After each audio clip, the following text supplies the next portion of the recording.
오늘 말씀의 제목은 기뻐하고 감사하려면 이란 제목으로 함께 말씀을 나누고자 합니다.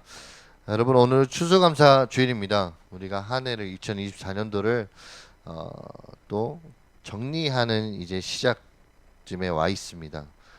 벌써 올 한 해가 한 달밖에 남지 않았습니다. 여러분, 2024년도를 잘 마무리하고 또 하나님께 감사의 제목이 있으면 하나님께 감사하며 남은 2024년도를 잘 보냈으면 좋겠습니다. 여러분, 우리나라 사람들이 가장 잘 쓰는 말 중에 죽겠다라는 말이 있습니다. 죽겠다. 자, 어떨 때 죽겠다라는 말을 쓸까요?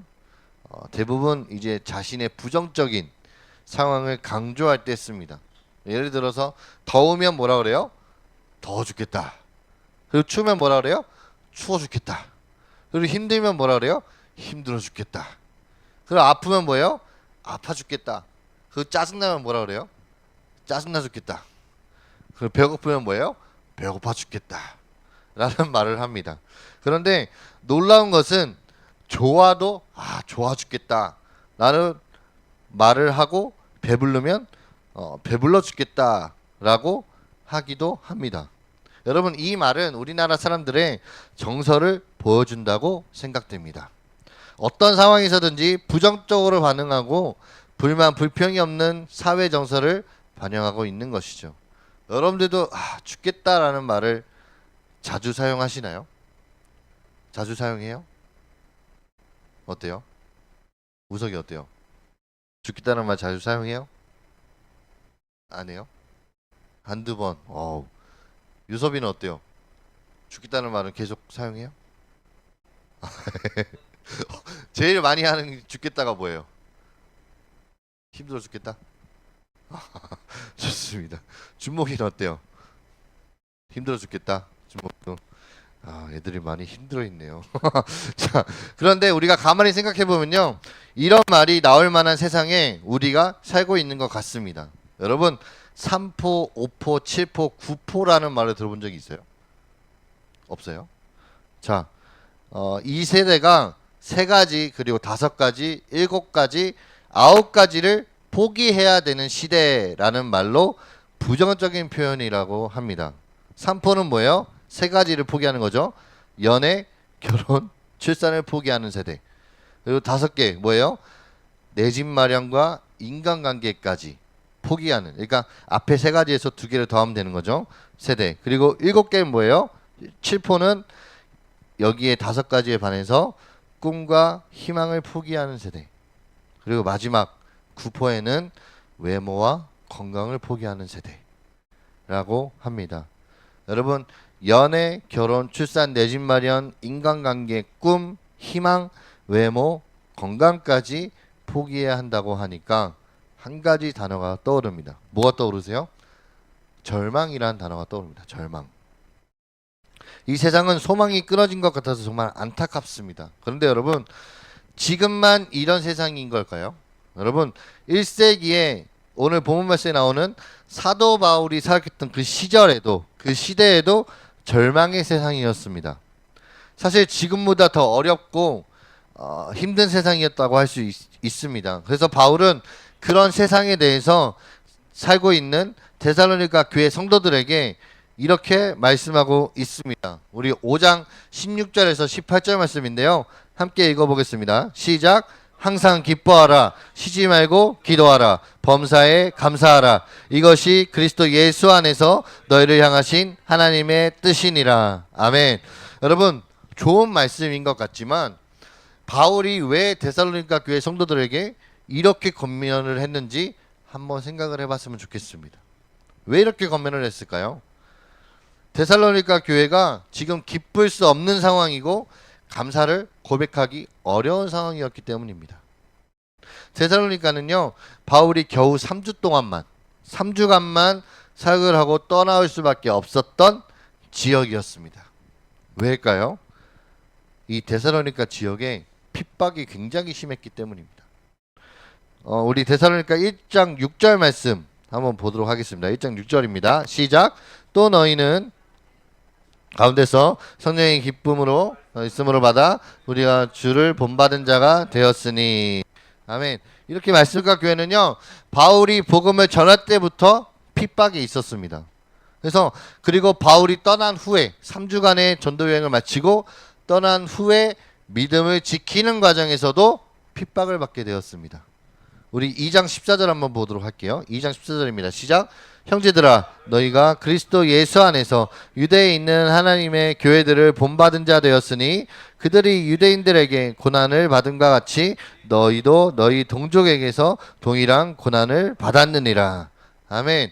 그런데 이 같은 외적 어려움만 있는 것이 아니었습니다. 내적 어려움도 있었어요. 내적 어려움. 이 데살로니가 교회 성도들은요, 핍박 속에서도 예수님의 재림을 간절히 기다렸는데 문제는 뭐예요? 성도들이 일상의 삶을 포기하고 우리처럼 일상의 삶을 포기하고 재림만 기다리기 시작한 거예요. 근데 아무리 기다려도 어떻게 해요? 예수님은 오시질 않아요. 오시지 않고 주변에 이제 먼저 죽는 성도들이 생겨나자 이제 이 사람들이 진짜 예수님이 오시나? 라는 재림에 대한 의문이 들기 시작했습니다. 그래서 바울이 그 문제를 풀어주기 위해서 쓴 게 편지에 쓴 게 뭐예요? 데살로니가 전서예요. 이렇게 데살로니가 교회는 외적으로도 너무 힘들었고 내적으로도 너무 어려웠어요. 그리고 혼란스러운 상황 속에 빠졌습니다. 기쁨이나 감사하는 점점 거리가 멀어지고 있는 의심에 가까운 그런 생활을 하고 있었습니다. 여러분, 여러분의 삶은 어떠합니까? 여러분의 삶은 어떠하세요? 외적으로 여러분들이 둘러싸고 있는 환경이 기쁨과 감사를 고백할 수 있는 상황이십니까? 뭐 학교, 가정, 학원, 뭐 친구 관계 속에서 감사보다는 불평이 더 많이 나오진 않고 있을까요? 또 내적으로는 여러분들의 삶에 찾아오는 여러 가지 어려움 때문에 여러분들이 갖고 있는 그 믿음이 흔들리고 있진 않습니까? 그래서 하나님에 대한 감사의 고백이 여러분들 나오지 않고 있을까요? 그렇다면 오늘 말씀은 우리에게 주신 말씀입니다. 뭐라고 말씀하세요? 항상 기뻐하라, 범사에 감사하라. 이 권면의 메시지는요, 데살로니가 교회뿐만 아니라 감사와 기쁨을 잃어버린 우리에게도 주신 하나님의 말씀입니다. 그렇다면 어떻게 우리가 항상 기뻐하고 범사에 감사할 수가 있을까요? 자, 첫 번째로 기쁨과 감사가 하나님의 뜻임을 우리는 알아야 됩니다. 데살로니가전서 5장 18절 하반절을 보시면 뭐라고 나와 있냐면 이것이 그리스도 예수 안에서 너희를 향하신 하나님의 뜻이니라 라고 얘기합니다. 여러분, 우리는 내가 느끼는 감정에 따라서 기뻐하고 우리는 감사합니다. 즉 우리가 좋은 선물을 받으면 기쁘고 감사해요. 또 나에게 좋은 일이 생기면 나한테 이런 좋은 일이 생겼네. 주님 감사합니다 라고 해요. 근데 여러분, 기쁘고 감사한 일이 매일매일 일어나나요? 그렇지 않습니다. 여러분, 때때로 기쁘지 않고 감사하지 않는 일도 일어납니다. 아니, 기쁨과 감사의 마음이 들지 않는 일이 더 많이 일어나요. 앞에서 얘기했지만 죽겠다라는 말이 나올 수밖에 없는 일들이 우리의 마음을 어렵게 만듭니다. 그런데 하나님은 우리의 감정을 기준으로 뭐라고 하세요? 하나님은 우리의 감정을 기준으로 기뻐하고 감사하라고 하시지 않아요. 우리의 감정으로. 하나님의 뜻에 따라서 감사하고 기뻐하라라고 말씀합니다. 즉, 내 감정이 기준이 아니라 하나님의 뜻이 기준이 되어야 된다는 뜻입니다.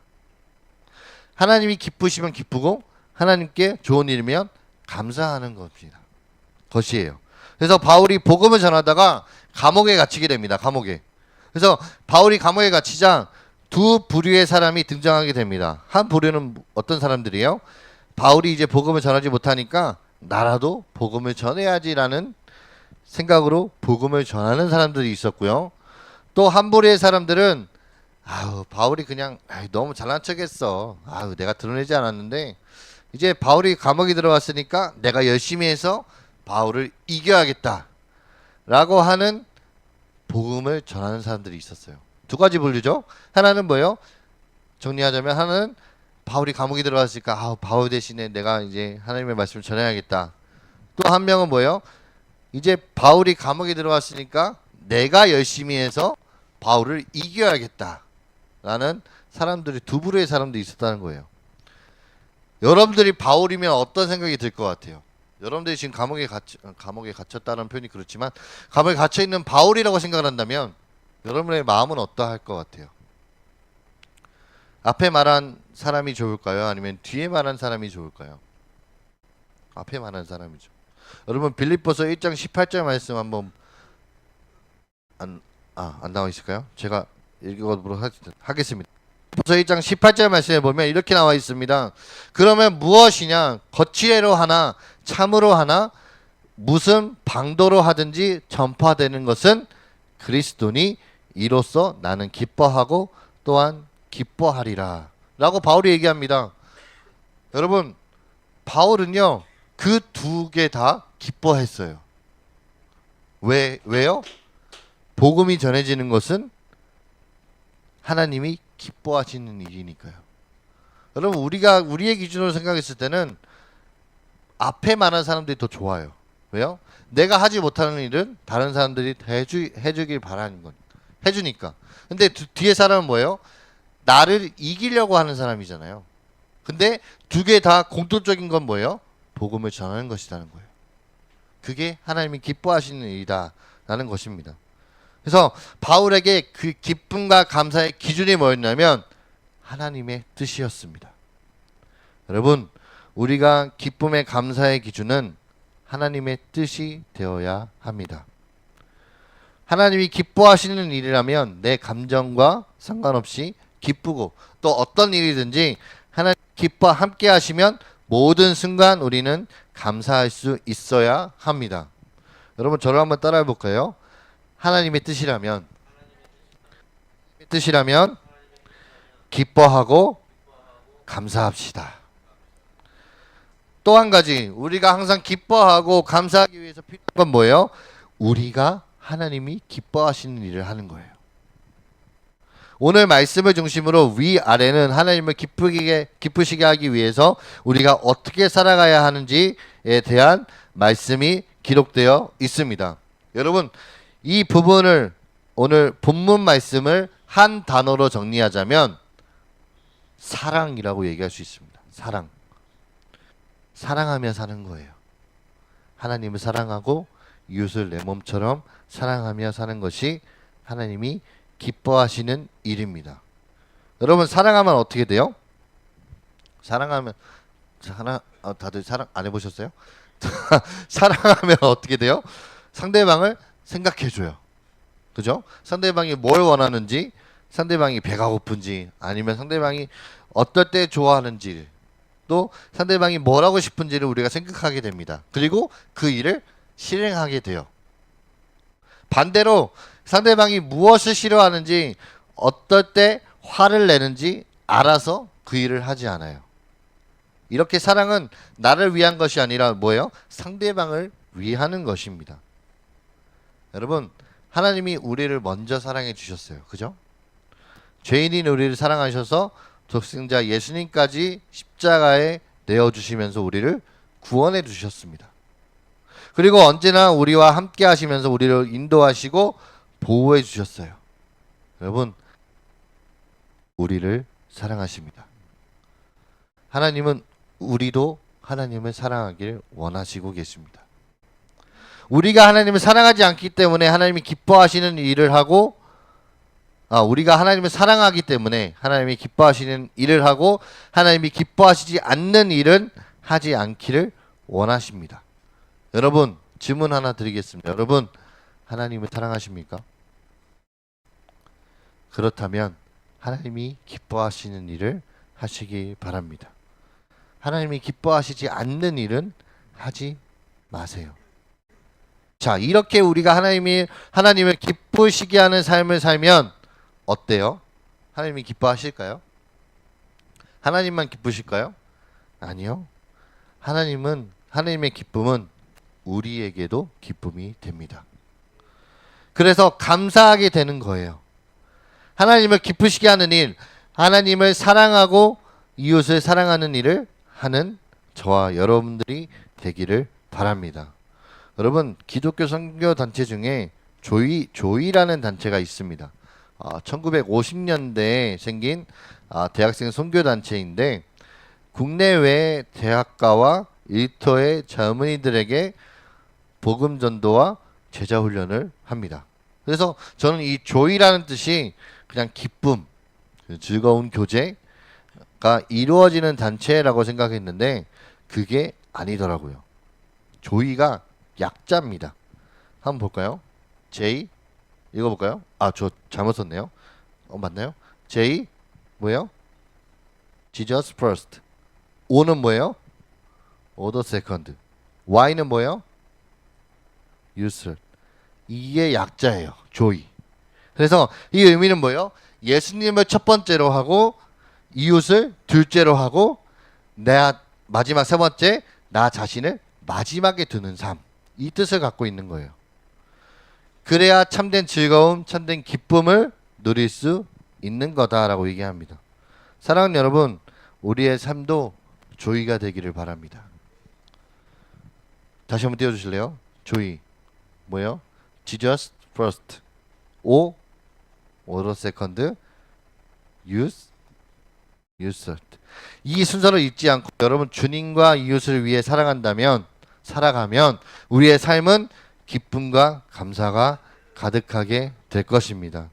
그래서 우리가 늘 하나님께 이 감사를 올려드리는 여러분들이 되시길 주님의 이름으로 축복합니다.